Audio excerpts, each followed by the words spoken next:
Good morning, everybody.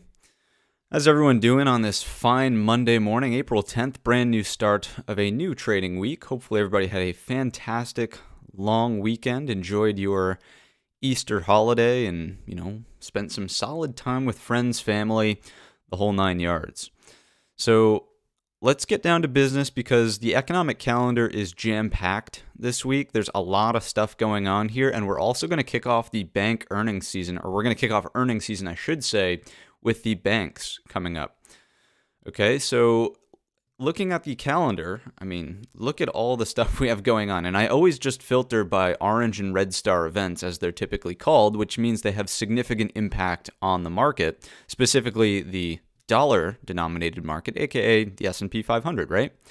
Is the audio echoing for everybody, or is it just one person here? Let me know on the audio if I'm in robot mode or if we're all good to go. But anyhow, no echo, just one person so far. Good. Sounds good. Audio is good. No echo. All good. Okay, so try refreshing your stream there. I think the username is literally just S. So try refreshing the stream. But anyhow, getting into the economic calendar. It's always important that we sort out the audio early in the stream and I don't figure it out like halfway through. Anyhow, thank you for the concern, however. If we jump into the economic calendar, we can see that there's nothing on today's session, but as soon as we get into Tuesday and beyond, things really start heating up. We're going to get some FOMC members speaking. Wednesday, 8:30, CPI, month-over-month, year-over-year, core. We'll be live at 8:15 that morning. We'll be live at 8:15 on Wednesday. So we can catch the market's reaction to these numbers as they're coming out in real time and not be like, after the fact, we didn't really understand how the move developed. So with that said, catch the morning stream at 8:15. 8:15 on Wednesday. We'll be live a little bit earlier than normal. But G20 is going to kick off, the 10-year bond auction is going to kick off, and we get meeting minutes at 2 p.m. Now, the meeting minutes here, everybody usually confuses this with a massive volatility storm. Jerome Powell's hopping on the mic. This is just the meeting minutes. It's a transcription, basically, of what came out in the last FOMC meeting. It is not new information unless the Fed has repenned the minutes, basically, unless they had made new comments after the closure of the meeting. And the market has yet to hear about comments on NFP, unemployment rate, things and data that we've likely gotten in the last week's worth of trade. So that could be interesting if the market gets something it wasn't expecting, but for the most part, you get a little bit of volatility, then things settle back down. We'll be live once again at 8:15 on the Thursday session, 2 days back-to-back, because at 8:30, what do we get? Core PPI, month-over-month, and the regular PPI, month-over-month. Another indication of inflation here, which should be looking out a little bit further than CPI. Usually PPI informs how the next CPI will go. So we'll be live at 8:15 again on Thursday to see what's going on over there. What else? More G20, 30-year bond. Friday, 8:30, core retail sales month over month. It's just jam-packed, full of economic data that the Fed will be watching under scrutiny, we should say, to determine what they should do in the next meeting. 25 basis point rate hike or a pause. Nothing, right? And then we'll get a FOMC member speaking, 8:45, 10 o'clock, consumer sentiment and inflation expectations. So just absolutely packed week. You should keep your wits about you. I think we're good to go early on here with nothing on today's session. Tuesday is just Harker speaking at 6 p.m. That's after the market closes. So we're in the clear until Wednesday, but as soon as Wednesday comes around, things will really start to get interesting. Things will really start to get interesting in my estimation, okay? So that's the economic calendar. Worth spending some time on there. Let's take a look through some stock-specific headlines this morning. The futures are all red across the board. Dow is down, S&P is down, NASDAQ is down, oil's down, US 10-year interest rates, right, are down as well, which is kind of like a head scratcher. Usually you would think that, okay, if the 10-year is moving lower, maybe the S&P or the NASDAQ specifically could move a little bit higher off of that news, but it's just not the case. Everything's down right now in the pre-market. You can see that this is kind of a misleading headline at this point because stock futures are not stable ahead of the key inflation data, and we're seeing quite a bit of volatility in the pre-market right now. What else is going on, though, from a stock-specific perspective? So Uber-owned Careem launches spin-out with $400 million investment from UAE tech holding company and something else. So Uber getting a little bit of a spin-off there. Yields fall after data shows U.S. job growth slowed in March. So, it was technically above the expectation, but obviously it wasn't an increase from the preceding. So that's interesting, right? NetApp is the name of this headline right here, is the name of the stock that this headline is referencing. Cloud data stock can jump nearly 20%, so an upgrade from Stifel. What else is going on here? Looking for stock-specific stuff. Downgrade to this payments stock with small risks starting to add up. If anybody who knows who that is, of course, Jack Dorsey himself. So we are talking about SQ catching a downgrade. SQ catching a downgrade this morning. What else is going on? Virgin Orbit COO calls out company leadership again in the goodbye memo. I think we talked about that on Thursday, maybe. Tesla is opening up the mega factory in Shanghai, but I believe there was some bad news about Tesla moving lower this morning. Maybe I'm not seeing it here, but I thought there might have been a lawsuit or something. I'm not sure. Microsoft's $13 billion bet on OpenAI carries huge potential along with plenty of uncertainty. Yeah, of course. I mean, the whole new AI frontier right now is just the unexplored world. It has huge potential to propel humanity forward, and it has huge potential to offer valid concerns about the future of humanity and AI and how they commingle, basically. Anyhow, why it's possible to have too much employment in the U.S. Jerome Powell making comments there, maybe. I think the idea is that the Fed's mandate of maximum employment doesn't really dictate an unemployment rate. It just says maximum employment for the situation to accommodate price stability, aka inflation at 2%, right? So that's kind of the article there. What else? Anything else stock specific? Not really. Nothing crazy. Downgrade to SQ, I would say, is a big one.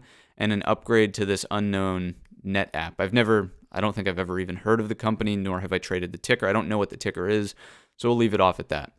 All right, this week is going to kick off the earnings cycle for Q1 of 2023, and there's nothing really crazy going on today's session, or even as we move into Tuesday. Nothing on Wednesday. As we get towards Thursday and later, things start to get a bit interesting. Delta Airlines, of course, reporting Progressive Insurance. Fastenal is big in the industrials space. Maybe it's materials, actually. I forget which one it technically falls under, but it's a really large company, right? You can obviously see that reflected in the stock price. And then really, this is where the focus needs to be. It's all the banks reporting on Friday, right? JP Morgan, this is UNH, United Health Group. That's kind of an outlier, but Citi, Wells Fargo, PNC, and it continues with the banks into next week. So this is where it gets interesting. This is where the focus, I think, from the market becomes what happens with corporate earnings. Are we going to see, because of these technically fundamental cracks in the foundation, so to speak, are we going to see corporate earnings start taking a hit from less consumer spending? That's the big focus, I believe, of the market in the coming 1, 2, 3 weeks of trade as we get some really heavy hitters reporting earnings. That I think is where we start spending some time looking into analysis. All right. So let's take a look now at our S&P futures, because this is, of course, what we do best here on the channel. I put out a tweet this morning. I probably spoke too soon, but just a moment ago, I should say, maybe 30 minutes ago, we were slated to be opening in the upper distribution from the Thursday session. Recall that Friday was a shortened holiday week, a shortened holiday trading session. Futures were only open until 9:15. It didn't even make it till the bell at 9:30. But now, look at this large red-bodied bar that's developing. We're pushing into the lower distribution from the Thursday range that's underneath this lower blue dashed line. We'll talk about all those levels and the nuance there in just a moment. But before we do, let's just keep things realistic. Are we in a 4-hour uptrend, or are we in a 4-hour downtrend? If you're objectively asking yourself that question, there's undoubtedly an uptrend taking place here. There's no... you can't really argue that this chart is moving from upper left to lower right. It's doing the opposite. It's moving from lower left to upper right.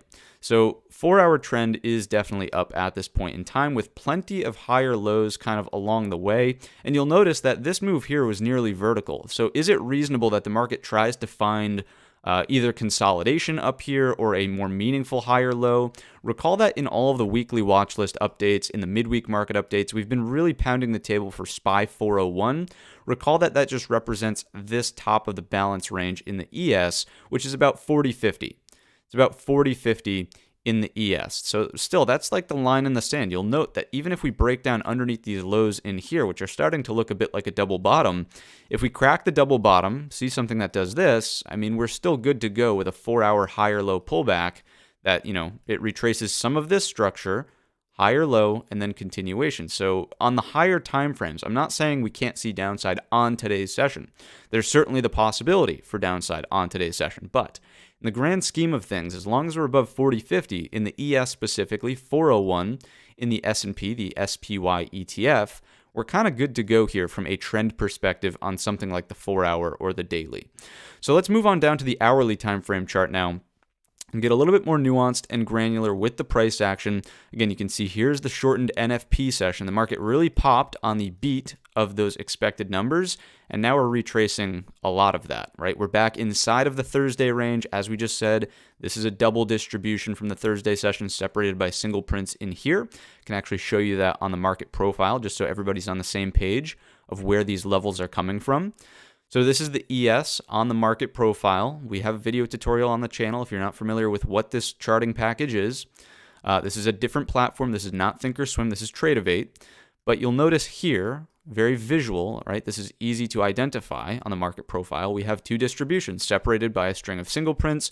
41.14 is the bottom end of the single prints, and up here it's roughly like 41.23 is the top end of the single prints. So this is where those two blue dashed lines are coming from on the ES chart that we were just looking at, which is a candlestick chart. Now, on the Thursday session, the point of control did migrate into the upper distribution, which to me would be an indication that, yes, folks are willing to commit volume, longs, presumably, at the highs of Thursday's session.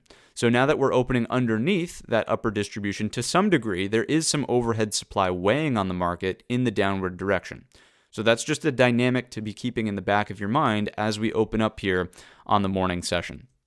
Let's go back on over to the candlestick chart. And when we look at the 1-hour trend, like kind of in isolation here, it's a little bit more difficult to say that we're in an uptrend. Don't get me wrong, we're technically lower left, slightly higher towards the midpoint on the right. But for the most part, if you're looking at this segment of the chart right here, we've got highs, we've got lower highs, we've got lows, we've got higher lows, equal lows, higher highs. Like the trend is not so clear on the hourly in this box right here, right? So with that, I would say that the 4-hour trend still prevails. We're in an uptrend. We know that the overall bias on the high time frames is still bullish. This strikes me as bullish consolidation, but as we drop it down to maybe something like a 15-minute chart, this is where we can certainly start to see, like, okay, there are some valid concerns about potential downside moves on today's session. So just recall that whenever we have a shortened holiday session, we treat it like an overnight. Notice that the volume, even on the NFP, was basically nothing compared to a regular trading hour session volume print. So nothing crazy going on there. Therefore, we will say that the overnight high is up here. The overnight low needs to be adjusted. As I was talking about earlier, at like 8 o'clock, we were still opening in the upper distribution. The overnight low was holding kind of in this area. This was holding as the overnight low. That's completely changed as of right now. So let's go ahead and drop this to its rightful position, which is kind of annoying when it perfectly overlaps, but nonetheless, it's the same level as the value area low, which is 410750. 410750 is your overnight low as well as the value area low. So on the 15-minute chart, we always ask ourselves 3 questions that prepare us for the upcoming day's worth of trade, and we will do the same exact thing we always do. So here we go with the 3 questions, right? Just adjusting this so it's a little easier on the eyes. Good, and then we'll go back to the hourly. We'll extend our gray zones, all that good stuff. So question number 1. Where are we opening in relationship to the prior day's range? When I say prior day's range, because we had a shortened Friday, of course we're talking about Thursday's range, we're opening inside of Thursday's range. So, I mean, from that perspective, it's still technically neutral. It's not overly bearish because we're not opening on a gap down. We're not opening like dramatically underneath the value area. We're still technically in value. Again, this is kind of giving away question 1.5. Which is where are we opening in relationship to the value area. Value area high is overlapping here. Value area low is overlapping here. We're still in the value area. So again, 2 balanced indications on question 1 and question 1.5 tell us that, hey, it's very likely that we'll have to exercise some patience on the open. We know that we're sitting in a 4-hour uptrend. We know that the 1-hour chart is technically a bit neutral, looking for consolidation, which jives well with the 4-hour uptrend because we know that there was basically a straight shot 2 weeks ago as the market was just gap and go, gap and go, gap and go, gap and go, right? So all things considered, patience is probably required on the open considering where we're opening based on the prior day's range and the value area. Question number 2.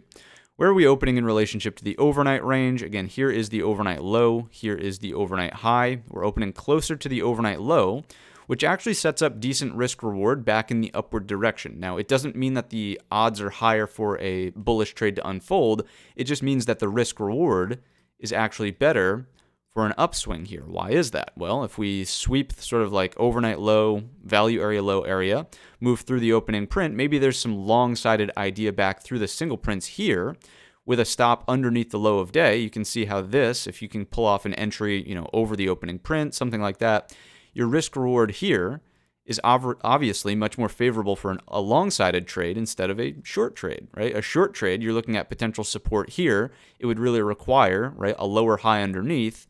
What are you going to do? Like enter on the break of the equal low, stop over that high, target here. It's not as favorable, right? So all things considered, it doesn't mean, again, let me be very, very clear here, doesn't mean that the probabilities of the trade unfolding in the first place are higher. It just means that the risk reward is better in the upward direction, okay? So question number 2, we'll put a bearish down arrow here with a little bit of a squiggly because, nothing crazy. We're still inside of the prior day's range. Okay, question number 3, last but certainly not least, and then we'll make some assessments. We'll talk about some situations, although we just kind of gave away a couple of them. Question number 3, where are we opening in relationship to the prior day's close, aka what's the position of the overnight inventory? Net long, net short. So here we're net short, neutralizes on the NFP getting back above the prior day's close, and now, of course, with all of this more recent time and on some decent volume spent underneath the prior day's close, I would say we're definitely leaning net short, which of course would imply that, yes, if some inventory correction is going to take place, it would mean an upside move. If the net short inventory is overly short and they need to close out because they don't get paid on the open, then we're looking for an upside move, right? As shorts close out, they buy. So question number 3, I would say we're something like, maybe like 70% net short. It's not 100%, obviously, with the whole NFP move from back in here, but it's maybe 70, 73, 75% net short here. So there could be some inventory correction, but overall, let's go back to question number 1 and 1.5 because this always dictates really the primary focus of the morning. Whenever we're opening in range, in value, it's balanced, and of course, we always go back to that P word here, patience. Patience on the open. So that's the assessment based on the 3 questions. Let's go ahead and just walk through a couple of different scenarios here for our ES based on an opening range, right? So in a picture-perfect world today, the opening range is in between the overnight low value area low as well as the bottom of the single prints, which we just saw in the market profile and is this blue dashed line at 4113.50. So in a picture-perfect world, this is the opening range. Is that likely? Probably not. It's very compressed. We wouldn't really expect an opening range to be, what would that be? About 7 points. Let's just round off. 7-point opening range is pretty tight. Usually it's going to be, 10, 15, 12, something like that. You can see the opening range from here on Thursday, obviously much wider. So all things considered, this would be ideal. And again, the setup for the long would be a break of the opening range highs to move through the single prints here, which we typically treat as a gap because there's very thin structure from a levels perspective, but also as the market's moving rapidly through that area, we can see on the market profile, I'm just going to flip screens really quick back to the other one. You can see on the market profile that there's not a whole lot of volume that was committed in this area. Notice how thin the volume is here versus the acceptance at the highs and the slightly less accepted prices towards the lows, right? Less volume at the lows, more at the highs, virtually none in relationship through the single prints. So we do expect the market to sort of move through that area with relative ease. And if we don't move through this area with relative ease, that's telling you something about the market, aka the longs probably aren't that strong today if we can't close the single prints up towards 41.2450.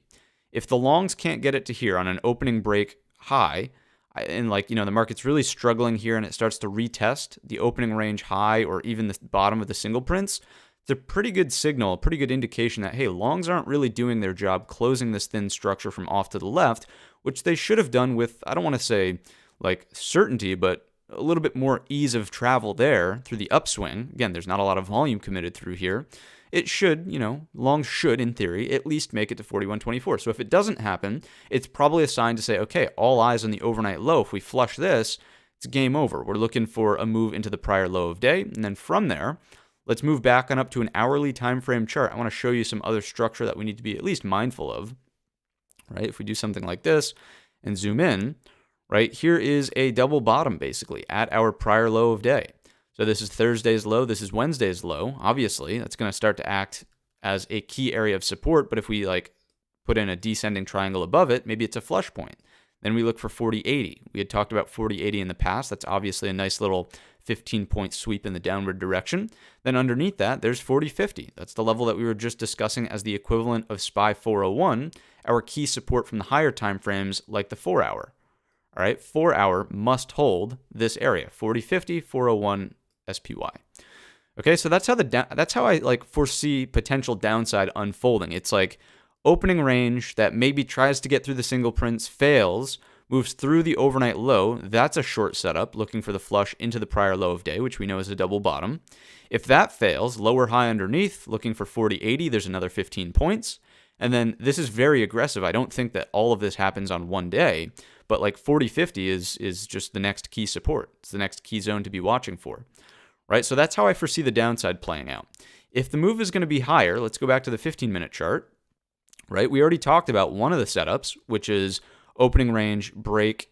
We're looking for the singles to close, right? We're not just instantly bear biased as we start moving into the singles. The bear bias starts to creep in as we're okay, failing, starting to test, right? That's where the bear bias starts to creep in. But if we're just opening range, break higher low, and starting to move here, of course, that's a reasonable trade. As we just pointed out, the risk reward is favorable for something that does this based on inventory correction, based on opening closer to the overnight low, looking for something like that. After that, though, do we accept in this upper range or do we reject off of the closure of the single prints is the next key question. So a key pivot just becomes 41.2450. If we can't find acceptance in the upper distribution from the Thursday session, again, that's probably not the best indication if you're a long looking to play this market in the upward direction. All right, better ideas for longs would be just a straight shot move here, acceptance, and then sets up a breakout potentially into tomorrow's session, Tuesday. Right, so that's kind of how I'm seeing the market right now. That's what I would be thinking about on today's session. It all kind of hinges around these single prints right here and also the double bottom that we know is the equivalent level of the Thursday low. 40.9650 is the number, okay? So that's what I've got for you in the ES. That's where my head's at. Again, patience on the open because we are opening in the prior day's range, technically inside of value area still as well. So be patient on the open, wait for the range. You got highs here to trade for. You got failure through the lows. Interesting for this to trade for. All right, let's see what the chat seems to think is likely for today's session. We will take the notorious YouTube poll. If you're a market bull thinking that we go opening range, high or low, close the singles, break through, and then accept up here in the upper distribution from the Thursday session.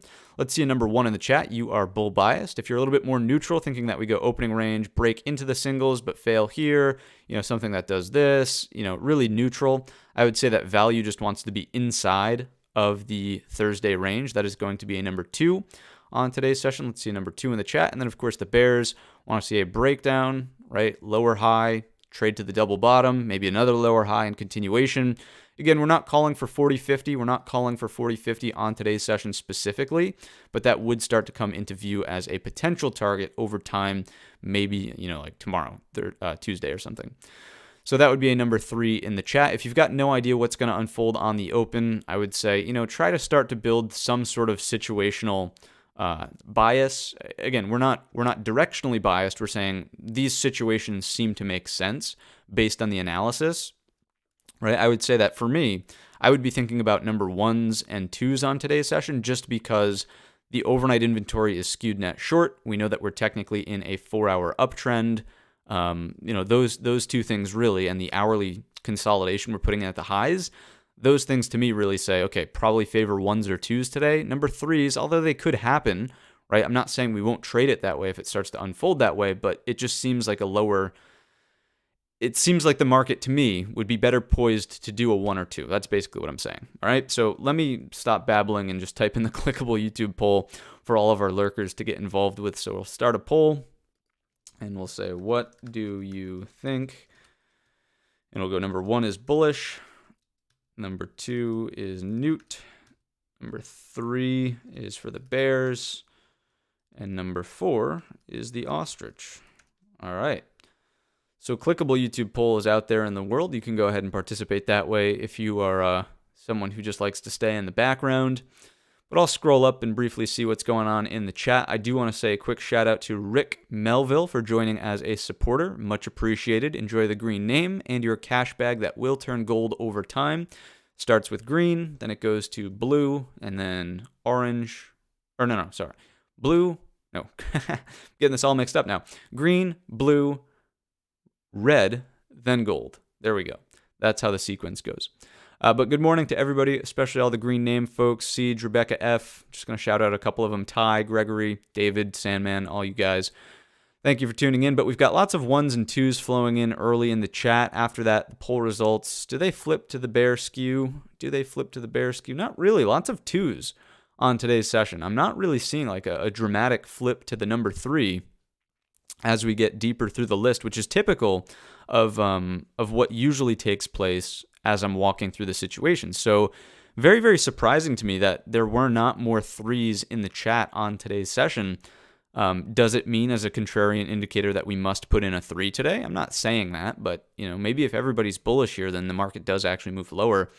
I'm not sure. Based on the analysis that we've done so far in today's stream, I would still fully be on board with a number 1 or 2 on today's session, right? Based on everything we've discussed so far, I would hold my ground and say number 2.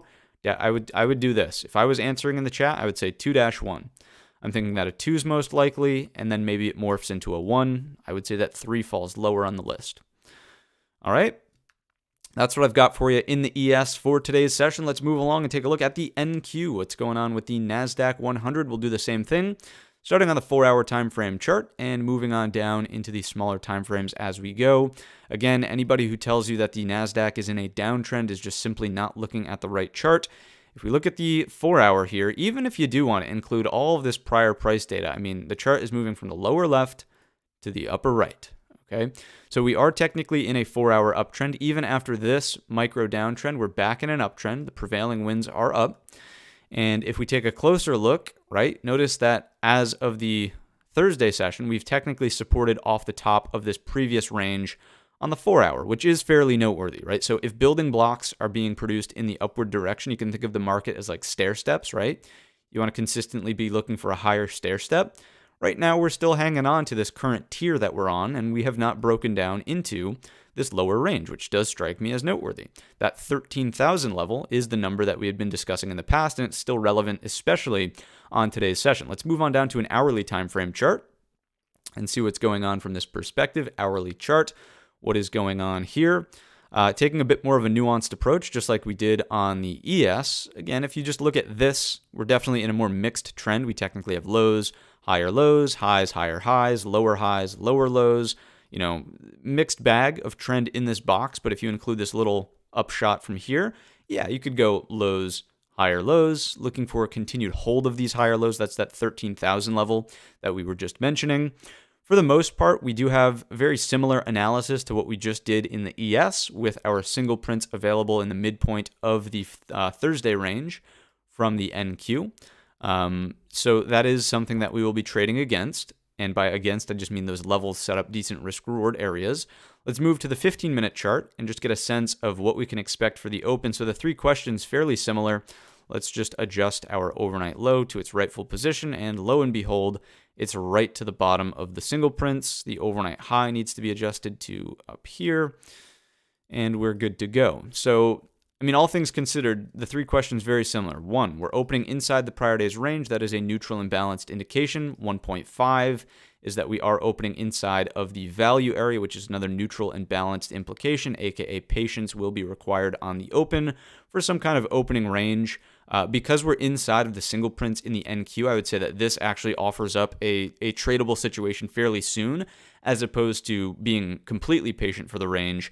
If we're doing something like, let's see if I can just remove that. Good. If we do something like this and then come back into the singles and take out the top, that to me is a long setup to close the singles up to 13,121. That to me is a long setup, right? So break down underneath, try to get acceptance in distribution. Let's call this L, lower distribution. This is distribution U, upper. So trying to get acceptance here and failing back into the single prints should send the NQ higher. If we fail to get back into the single prints on a lower high, breaking down under the overnight low, failing to hold the bottom of the single prints, then you know the deal. We're actually showing some signs of acceptance in the lower range, and we should look for the rotation back down towards, presumably, this prior low of day. 13,000 strikes me as an interesting area as well. Notice that we got the higher low at that zone on the Thursday session. So 13,000 is probably the first psychological target, then technically your prior low of day. All right, so that's how the downside sets up in my estimation. Very similar idea to what we just discussed in the ES, but you'll notice that the level is just a little bit different. It's at the overnight low and the single prints coinciding. Okay, so that's up and down in the NQ. Question number 2, again, we're opening pretty much smack on the overnight low, so that is a little bit more bearish, but it does set up the decent risk reward for the upswing. So that's question number 2. And then question number 3, just to be thorough in our investigation, yeah, we're virtually, the same, maybe even better, like 75% net short for the open here. Whoa, a little bit of a glitch in the tool. It's a really ugly looking 5. Looks like a slash, right? Slash, I believe, has an S that looks something like this. SL, whatever. Anyways, sorry for the tangent. NQ, those are the situations. It all hinges upon the overnight low, the bottom of the single prints right here.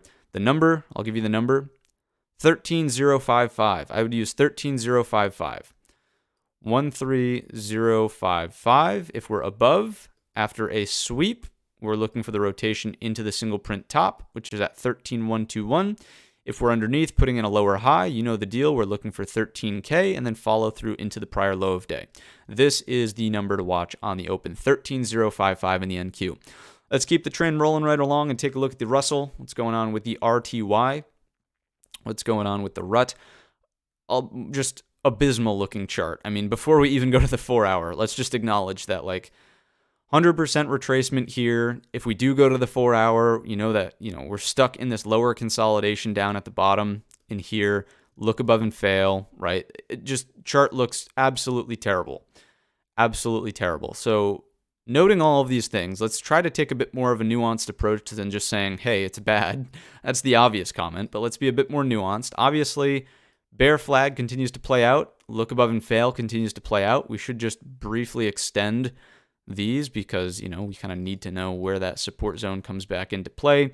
That's looking all right. So the target here, undoubtedly, after a lower high, if we start sweeping these lows It's like micro H pattern. After a look above and fail, the target is clearly the bottom end of the range, which is 1730. We've talked about the 1730 zone for quite some time as this has been building out. So 4-hour chart is looking bearish. The trend is certainly down.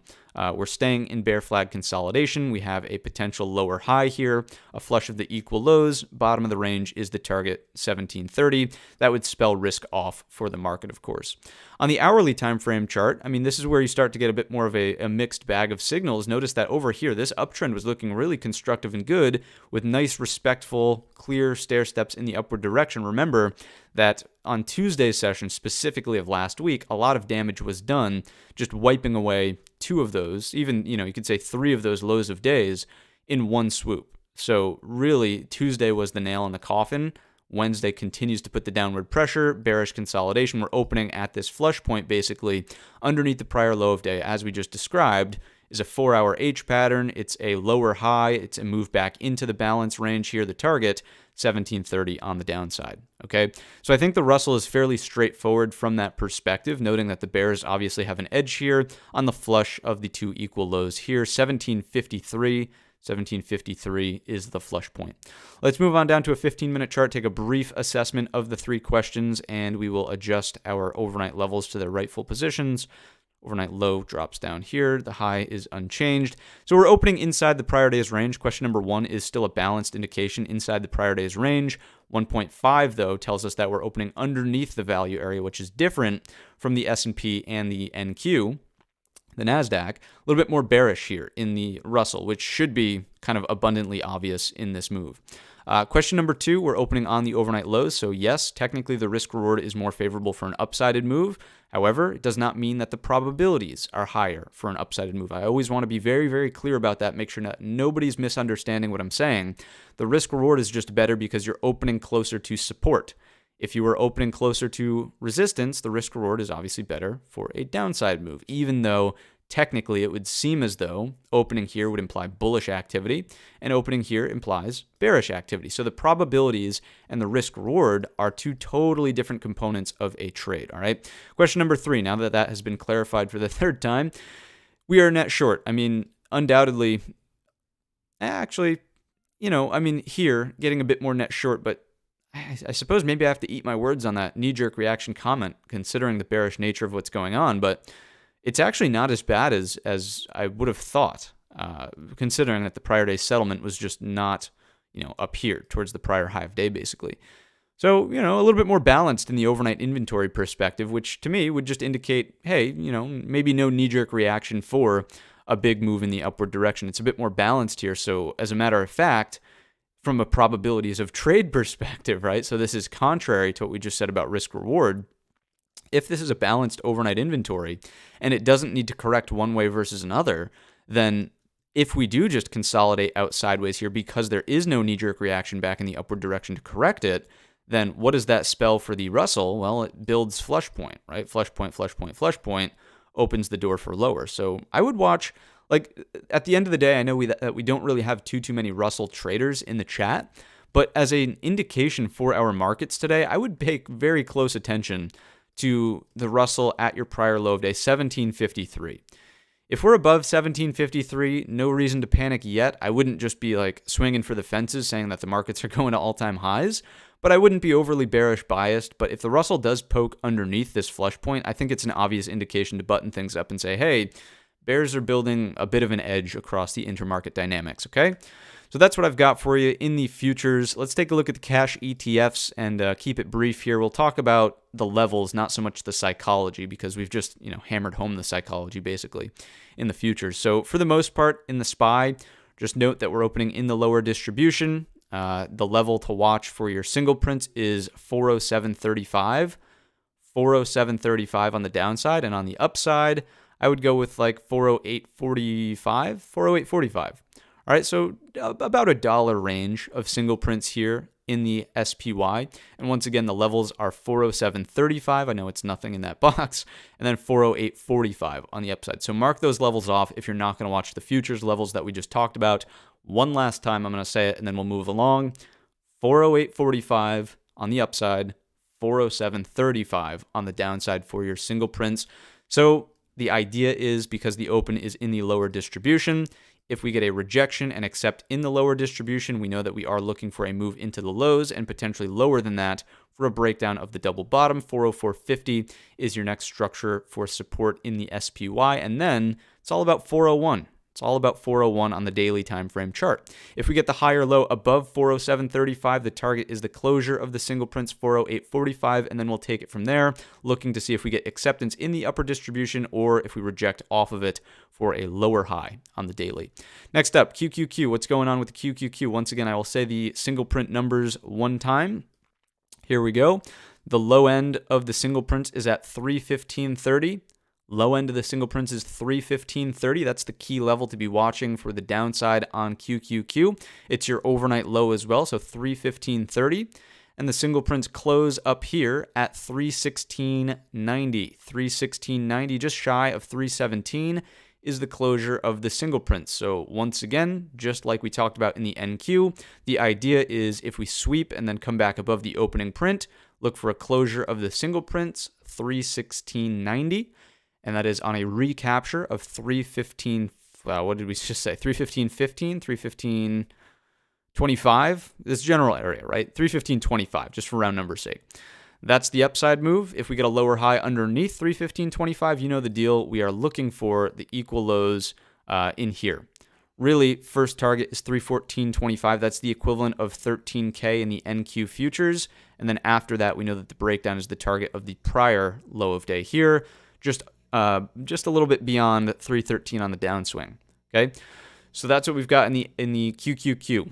Again, the morning pivot is the bottom of the single prints here. One last time, 315.25. 315.25. Key pivot for the Qs. Next up, IWM Russell 2000 small caps. We just talked about the psychology here with the Russell futures. There's your daily look above and fail. We have an inside bar set up technically, right? So as we just described, it's really all about the lows. It's all about the lows. If we flush the lows, the target's the bottom end of the range here, 171 in your Russell. We do not have single prints to deal with in the IWM or the Russell futures for that matter, right? No single prints to deal with, just an inside bar setup to be watching. Watch your prior low of day. The number, the breakdown here is underneath 172.65, 172.65. If we start seeing price acceptance underneath 172.65, we are looking for 171. It doesn't really offer a ton of range to trade for, $1.60, whatever is fine. But just as an indication for the overall market, obviously it's a weaker implication for the broad market, okay? Let's continue along, keep the train moving, and take a look at Apple. Yeah, we just looked at QQQ. Maybe I'm late, but Sal, we just looked at QQQ. Apple, what's going on with Apple? An inside bar. So technically the psychology should be similar to the IWM, where we're just watching the two lows here at 162. Technically, I would watch 162.25, a little bit higher than that to see if we do something like this. If we get a lower high underneath the precursor level at 162.25, that's a pretty strong indication that, hey, things may start to break down here. But we know that the difficulty about Apple is just the pullback doesn't really offer a lot of range to trade for until we actually fail 161.25. So $1 lower, that opens the door for the gap close underneath, but just breaking underneath the inside bar low, you still have to contend with the top of the balance range from in here. So, you can trade Apple short, don't get me wrong, on a move that looks like that, but the range really isn't all that attractive. Maybe you get a scalp out of it, but you're not going to have like a week making trade off of that. So keep your expectations in check for Apple if the breakdown does occur under 162.25. On the upswing, obviously things are difficult here. I would not really be looking for upside considering that this, full reversal has been taking place. The better upsided trade is very simply just a break of the inside bar high, right? Whenever you're dealing with an inside bar setup, something more impressive always happens over the high or under the low. So it's not really there's no obvious long setup is what I'm getting at in Apple. Next up is Netflix. What's going on with Netflix? Nice hammer candle on the Thursday session. I keep wanting to say Friday, but obviously the market was closed. Respecting prior breakout point, 50 SMA.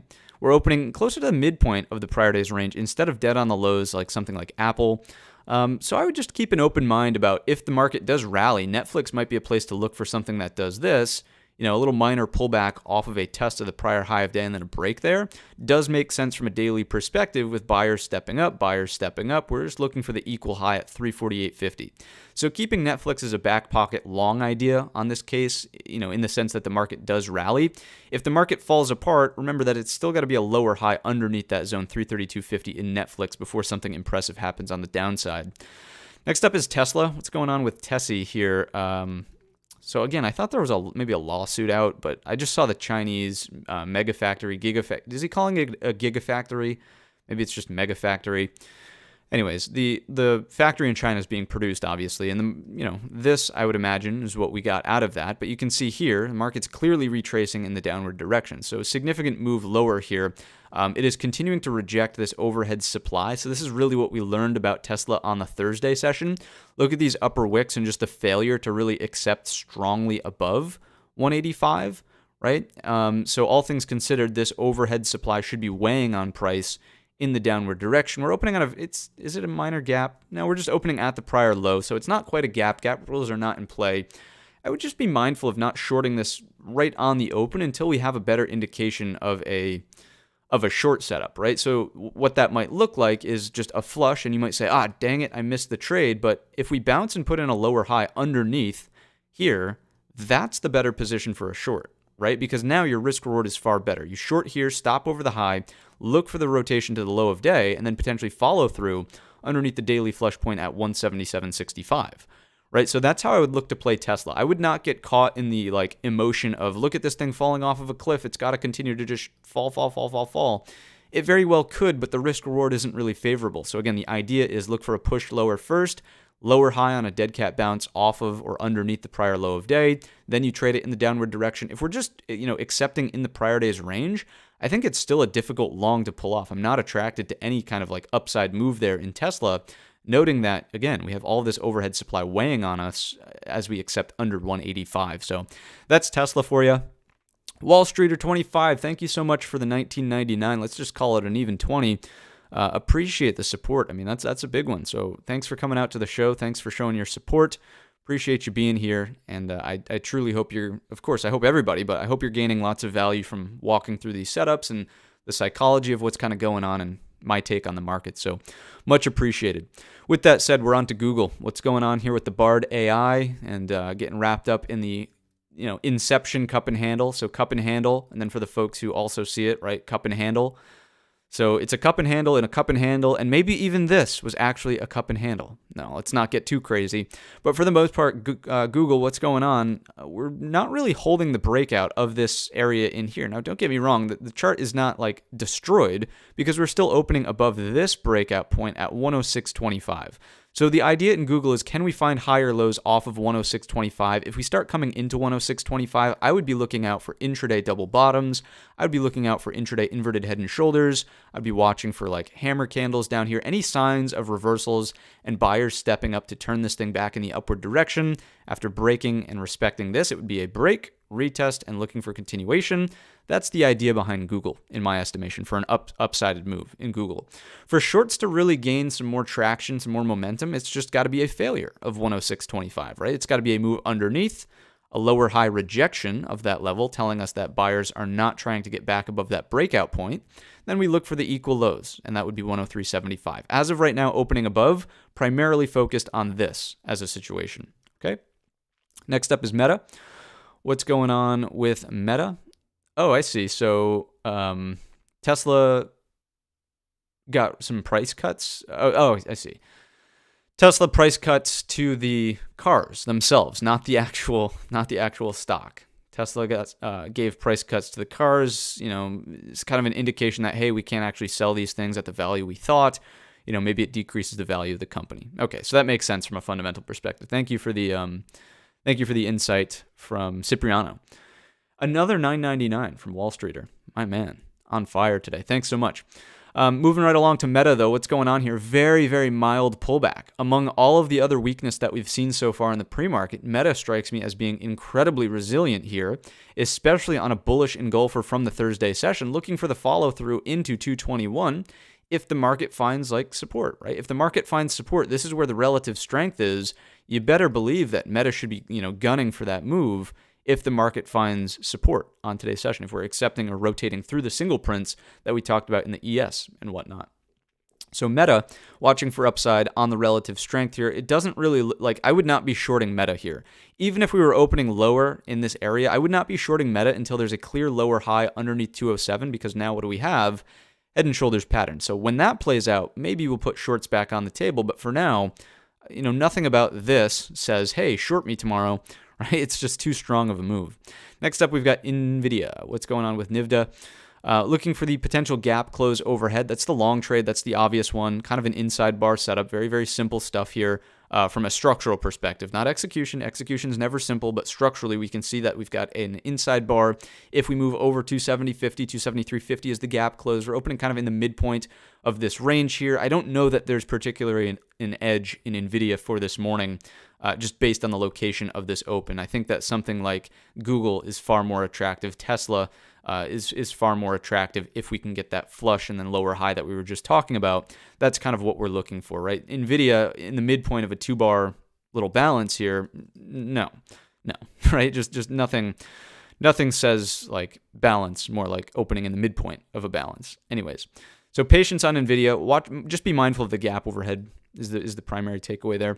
Microsoft, a lot of relative strength here as well. Just like Meta, not giving it up on the pullback whatsoever, as the pre-market is basically bleeding out in the broad market and the QQQ and all those core ETFs that we were just watching.